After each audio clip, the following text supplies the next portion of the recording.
నమస్తే అండి. జయ రామకృష్ణ. ఇది నేటి సద్భావన. ఆత్మవిశ్వాసం మనోస్థైర్యం లేనప్పుడే దురదృష్టాన్ని కొని తెచ్చుకుంటాము అంటున్నారు. మన మీద మనకి ఆత్మవిశ్వాసం ఉండాలి. ఇప్పుడు నేను ఇవన్నీ పనులు ఎలా చేయగలిగాను? నా మీద నాకు నమ్మకం అనమాట. నేను ఎక్కడికి వెళ్ళినా నేను మంచి పని చేస్తాను, ఎక్కడికి వెళ్ళినా నలుగురిని ఇన్ఫ్లుయెన్స్ చేస్తాను, నలుగురిని ప్రేరేపిస్తాను, ఇన్స్పైర్ చేస్తాను అని అనుకుంటేనే కదా. మా ఇంట్లో వాళ్ళు కూడా మొన్న ఏమన్నారు, ఇంకేం వెళ్తావులే, చాలా చేసావు, ఇప్పటికే సేవలు చాలా ఏళ్ల నుంచి చేస్తున్నావు, ఇంక ఈ మీటింగ్కి ఏం వెళ్తావులే అన్నట్టుగానే మాట్లాడారనమాట. కానీ నేను కూడా ఫస్ట్ అంతేలే ఏం వెళ్తా అన్నట్టుగానే మాట్లాడి లోపల మాత్రం నా ప్లానింగ్ నేను చేసుకున్నాను. తర్వాత మార్నింగ్ అయిన తర్వాత నేను చెప్పేశాను ఇంట్లో వాళ్ళు, నేను వెళ్తున్నాను, నేను అన్నీ చేసి పెట్టి వెళ్తున్నాను చూడండి మీకు అని చెప్పి. వాళ్ళు ఏదో చట్నీ చేయమంటే చేసి పెట్టాను, ఇంకేమో చేయమంటే అవన్నీ చేసి పెట్టేసి ఇంకా నేను బయలుదేరి వెళ్ళిపోయాను అనమాట. కాబట్టి మన మీద మనకు ఆత్మవిశ్వాసం ఉండాలి. ఎవరో ఏదో వద్దన్నారని మనం ఆపేయడము ఇట్లా ఉండకూడదు అనమాట. కాబట్టి ఆత్మవిశ్వాసం ఉండాలి. మనోస్థైర్యం అంటే ఆ ధైర్యం అవన్నీ ఉన్నప్పుడు, అవేమీ లేకపోతే మనం దురదృష్టం మనం వెంటబడుతుంది అని చెప్తున్నారనమాట. నేను చాలా దురదృష్టవంతురాలండి, నాకు అన్ని ఇబ్బందులే వస్తున్నాయి, నాకు ఎన్నో కష్టాలు వస్తున్నాయి అని అనుకోవడం మన తప్పే అనమాట. మనకు ధైర్యం లేదు వాటిని ఎదుర్కోవడానికి, మనం ఏమీ మంచి మార్గంలోకి వెళ్ళడానికి ప్రయత్నం చేయటం లేదు అని అనుకోవాలన్నమాట. కాబట్టి ఫస్ట్ ఆత్మవిశ్వాసము, మన మీద మనకు విశ్వాసం ఉండాలన్నమాట. ఇప్పుడు ఇక్కడ రాధిక, త్రివేణక్క ఉన్నారు. వీళ్ళు త్రివేణక్క కూడా ప్రయత్నం చేస్తూ ఉంది అక్కడ వచ్చిన వాళ్ళకి సత్సంగం వినమని చెప్పడానికి. అయితే తన మీద తనకు విశ్వాసం ఉండాలన్నమాట. ఫస్ట్ తన మీద తనకు విశ్వాసం ఉండి వాళ్ళని ఎలా మోటివేట్ చేయాలనేది తనే తెలుసుకోవాలన్నమాట. అక్కడ ఉండే మనుషులు కాబట్టి నాకంటే బాగా వాళ్ళ గురించి తనకే తెలిసి ఉంటుంది. కాబట్టి ఎవరు రావడం లేదు, స్క్రీన్ లేదు ఇక్కడ, అవన్నీ అవుట్ ఆఫ్ క్వశ్చన్ అనమాట. అవన్నీ కాదు, అవన్నీ సాకులు చెప్పినట్టే అవుతుంది అంతే అనమాట. నీకు నిజంగా ఇప్పుడు ఫోన్ ఆన్ చేస్తే వినపడుతుంది కదా, వినపడినంతనే వినొచ్చు కదా. ఏది లేకుండా ఉండే కంటే కొంచెమైనా మనం ప్రయత్నించడం మంచిది కదా. కాబట్టి వాళ్ళని ఎలా మోటివేట్ చేయాలనేది తనకు ఫస్ట్ తన మీద తనకు ఆత్మవిశ్వాసం ఉండి తను మారినప్పుడు అవతరాలు ఇన్ఫ్లుయెన్స్ అవుతారనమాట. సో రాధిక అయినా అంతే. అక్కడ ఇంకా ఎవరినైనా షాప్కి వచ్చే వాళ్ళని ఇన్స్పైర్ చేయాలనుకుంటే తను మెల్లగా మారుతా ఉంది. కాబట్టి నాకైతే ఈ ప్రాబ్లం తగ్గిందండి, నేను ఇలా సత్సంగం వెళ్ళడం వల్ల నాకు ఈ ప్రాబ్లం తగ్గింది, మీకు ఎవరికైనా ఈ ప్రాబ్లం ఉంటే ఇట్లా చేయండి అని తన పాటికి మీ పాటికి మీకే ఇంట్రెస్ట్ రావాలన్నమాట. నేను చెప్పినప్పుడు రావడం కాదు. సో అట్లా అయినప్పుడు ఏమవుతుంది, భగవంతుడు కొత్త అవకాశాలు మీకు ఇస్తాడనమాట. అట్లా అంతేగాని మనం ఊరికే కూర్చొని ఎప్పుడో అయినప్పుడు అవుతుందిలే అనుకుంటే ఏది జరగదు అనమాట. శూన్యంలో నుంచే మనం అవకాశాలని సృష్టించుకోవాలి. అదనమాట నేను చేసింది అయితే అదే అనమాట. నాకు ఎక్కడ చూడు, నిన్న నేను వెళ్ళకుండా ఉంటే ఆ ప్రోగ్రామ్కి ఎంత పెద్ద వాళ్ళని మిస్ అయ్యేదాన్ని కదా. సో ఆ ప్రోగ్రామ్కి వెళ్ళాను కాబట్టి నా గురించి అందరికీ అర్థమైంది అనమాట. అంటే కొత్త వాళ్ళు ఇప్పుడు ముందు మిగతా వాళ్ళకి నా గురించి తెలుసు మఠంలో చాలామందికి. ఒక్కొక్కసారి ఒక్కొక్క మీటింగ్లో వేరే ఊర్ల నుంచి వస్తుంటారు కాబట్టి ఎక్కడెక్కడో వేరే ఊర్ల నుంచి వచ్చారనమాట అందరూ. కాబట్టి వాళ్ళందరూ పరిచయం అవ్వడము, వాళ్ళందరూ ఏం చేస్తున్నారో తెలుసుకోవడం, ఇంకొంచెం జ్ఞానం తెలుసుకోవడము, కొత్త మంచి గ్రూప్స్లోకి నన్ను యాడ్ చేయడం, ఇవన్నీ జరిగాయి కాబట్టి ఇంకా కొంతమంది కొత్త వాళ్ళకి సేవ చేయడానికి అవకాశము, వాళ్ళ దగ్గర ఉన్న నాలెడ్జ్ని మిగతా వాళ్ళకి మీ అందరికీ అందించడానికి వాళ్ళందరినీ కనెక్ట్ చేయగలను, అదంతా జరుగుతుంది కదా. కాబట్టి ఒక్కరోజు మనము ఏం వెళ్తాంలే అని అనుకున్నాం అనుకో, ఎన్నో అవకాశాలు మనం మిస్ అయిపోతాం అనమాట. కాబట్టి ఏ రోజుకి ఆ రోజు కొత్త అవకాశాలు అందిపుచ్చుకునేటట్టుగా మనం ఉండాలి. అట్లా ఉంటే దురదృష్టం అనేది మన లైఫ్లో ఉండదు అని చెప్తున్నారనమాట. కాబట్టి పాఠం ఏందో చూద్దాం.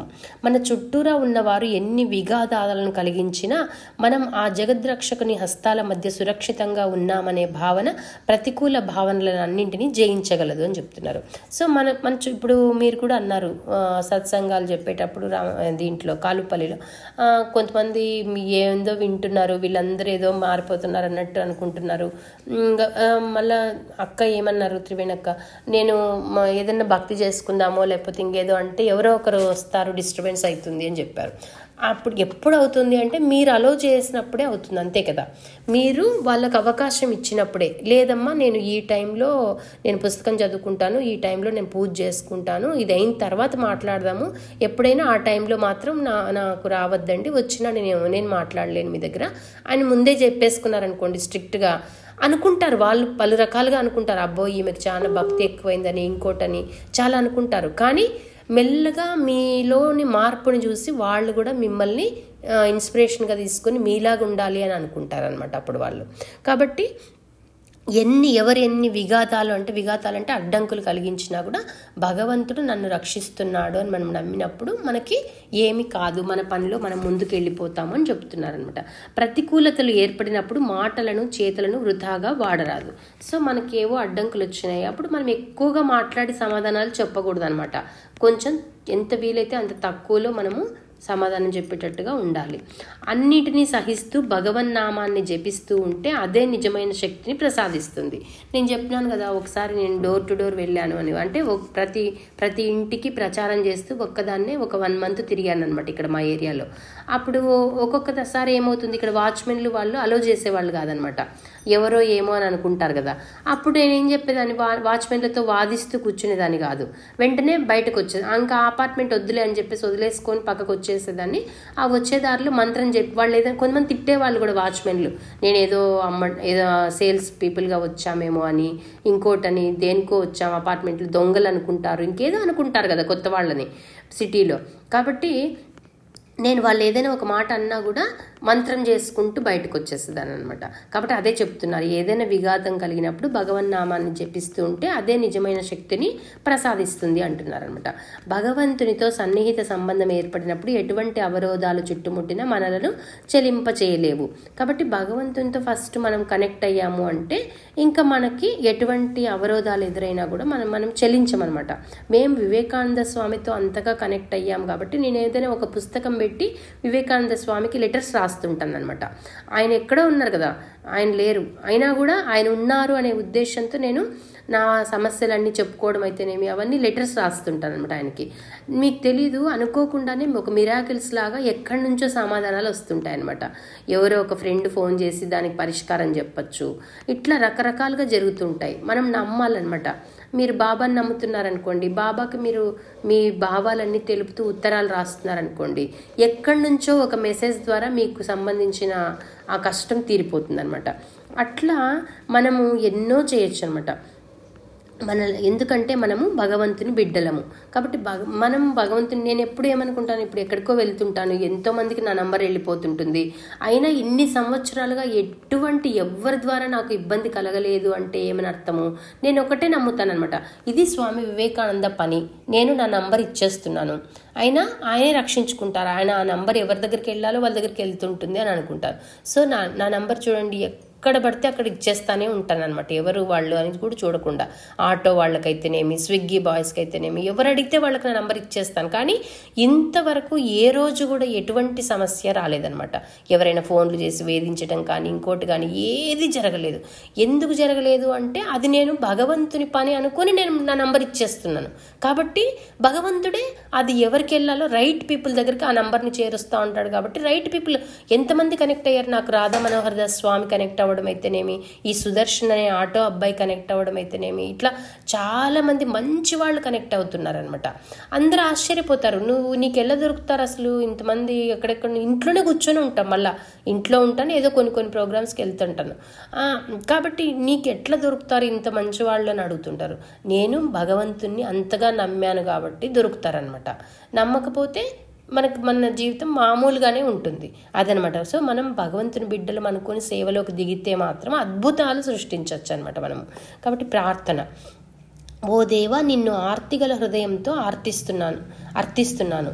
నేను సదా సత్య మార్గాన్ని అంటిపెట్టుకుని ఉందునుగాక. నీవు మాత్రమే నాకు దారిని చూపగలవు, నీవు మాత్రమే నాకు సహనాన్ని బోధించగలవు. మనం సహనం గురించి ఆల్రెడీ హోంవర్క్ చేశాం కదా, సహనంగా ఉండాలి అని చెప్పేసి. కాబట్టి భగవంతుణ్ణి నమ్ముకున్నప్పుడు మనం సహనంతో ఉంటాం. నీవు మాత్రమే నాకు స్థిరత్వాన్ని కలిగించగలవు. స్థిరంగా ఉండాలి మన ఆలోచన ఎప్పుడు కూడా ఒకే దాని మీద. ఇప్పుడు నేను ఎన్ని సంవత్సరాల నుంచి ఒకే దాన్ని పట్టుకుని ఉన్నాను కదా, రామకృష్ణ మఠం ద్వారా సేవ చేయడం అదే. ఇంకా వాళ్ళ దగ్గర ఏవైతే పుస్తకాలు ప్రింట్ అవుతున్నాయో అవి తీసుకొచ్చుకోవడం, చదువుకోవడం, జ్ఞానం సంపాదించుకోవడము, ఎక్కడ వీలైతే అక్కడ వాళ్ళకి. సో నేను చెప్పాను కదా ఇంతకుముందు, ఒక్కొక్కరికే ఫోన్లు చేసి కూడా సత్సంగాలు చెప్పిన కాలాలు ఉన్నాయి. ఇప్పుడంటే మనకి గ్రూపులన్నీ వచ్చాయి, కానీ గ్రూపులు ఏమీ లేనప్పుడు కూడా నేను ఒక్కొక్కరికి ఫోన్ చేసి వాళ్ళ మూడ్ని బట్టి వాళ్ళకి సత్సంగాలు చెప్పిన కాలాలు కూడా ఉన్నాయన్నమాట. సో కాబట్టి నాకు స్థిరత్వాన్ని ఇవ్వు, నా బుద్ధిలో స్థిరత్వాన్ని కలిగించు. ఈరోజు ఇన్స్పైర్ అవ్వడము మళ్ళీ రేపు మానేయడము అట్లా కాదనమాట.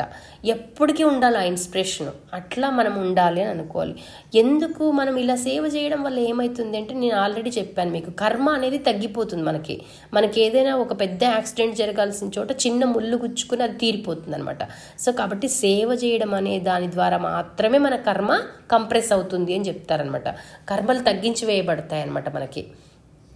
అందుకనే సేవ చేయాలి.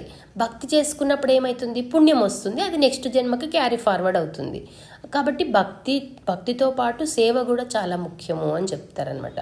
ఎట్లా చేయాలి, ఏం చేయాలి అనేది ఎంత వీలైతే అంత మీకున్న పరిధిలో, మీరున్న గ్రామంలోనే, మీ ఇంట్లో నుంచినే మీకు చేతనైనా మీకున్న నాలెడ్జ్ ద్వారానే చేయొచ్చు, అంతే అనమాట. మొత్తం నేను ఇట్లా మారాలి కదా, నేను కూడా మరి శాంతిలాగా నాకు కూడా అంత నాలెడ్జ్ ఉన్నప్పుడే చేస్తాను అని అనుకోకూడదు అనమాట. అది కాదు, ఎవరికి ఎంత ఉంటుందో ఆ పరిధిలోనే చేస్తా ఉంటే ఏమవుతుంది, భగవంతుడు మనకి ఇంకా నాలెడ్జ్ని ఇస్తాడు, ఇంకా అవకాశాలని అందిస్తూ ఉంటాడనమాట. కాబట్టి నేను సదా నీ మార్గదర్శనంలో పయనించేలా అనుగ్రహించు అంటున్నారు. కాబట్టి ఎప్పుడు నేను నీ మార్గంలో ఉండాలి, భగవంతుని మార్గంలో ఉండడం అంటే భక్తి మార్గము, సేవా మార్గము, ఇవన్నీ అనమాట. నీ మార్గంలో ఉండాలి నేను, అది అనుగ్రహించు అని నేటి ప్రార్థన. సో ఇక్కడికి మనం ముగిద్దాము. సర్వం శ్రీరామకృష్ణార్పణమస్తు. లోకా సమస్త సుఖినో భవంతు. జయ రామకృష్ణ.